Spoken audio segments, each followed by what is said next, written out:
What is up, my fellow photo faithfuls? Raph here from BNC Camera. If you're brand new to portrait photography, you quickly discover that light is a significant component to getting a great picture.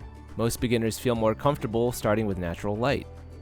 Because the sun is so powerful, it helps you get the required exposure without introducing light equipment.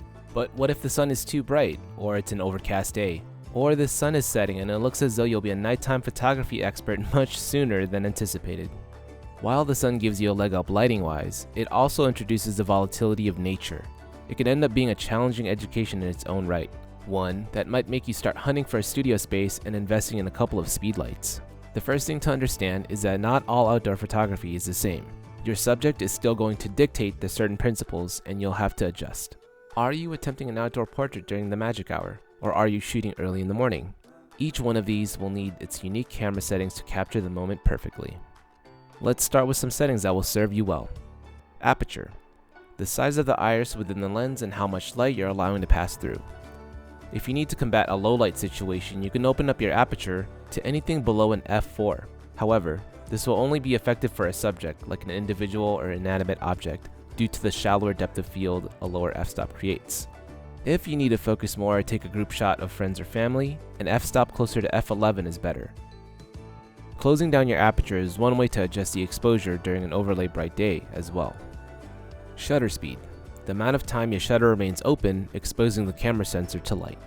Depending on the brightness or the dimness of your environment, you can speed up or slow down your shutter. The faster the shutter is set to, the darker your image will be.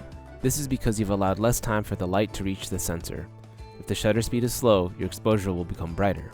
It would be best to balance this with the action of your shot, as a slower shutter speed will blur the movement. ISO. How much electronic light you're allowing your camera to add to a shot.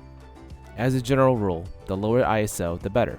But if you're at the mercy of natural light, you'll have to bump up your ISO on occasion. Each camera is different and will perform better or worse at higher ISOs according to the factory rating. If you're in a dark situation, it's best to try and get your exposure balanced via shutter speed and aperture. Only as a last resort should you go for that ISO dial. Once you're at ease with these fundamentals, also known as the exposure triangle, you can feel free to incorporate lighting equipment into your outdoor portrait photography. When the sun is fully down, the camera is often incapable, on its own, of capturing the proper exposure. In this situation, add light. It becomes a bit more fun when you allow the sun and lighting equipment to work together. An example of this would be a portrait where the sun is in the subject's background. This technique will create a beautiful and fiery outline behind the person, but to get detail, you'll have to adjust the camera to the sun's brightness, thus dimming the person's face.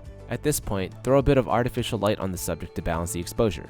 Get back the detail in the face and create a visually striking portrait. Other essential outdoor photography equipment includes a sturdy tripod. A tripod will help you avoid shaking and blurring, especially if you plan to do long exposures with shutter speeds.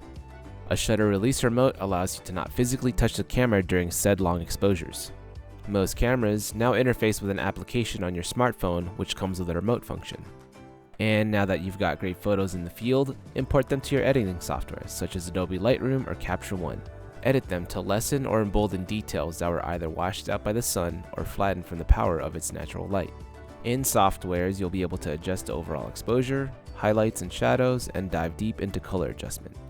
No matter how experienced you become, you will always find reasons to head outdoors and bring your camera with you.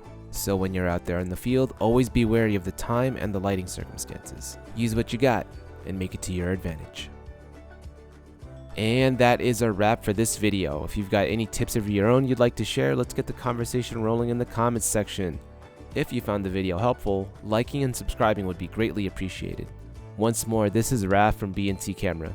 Thanks again for tuning in.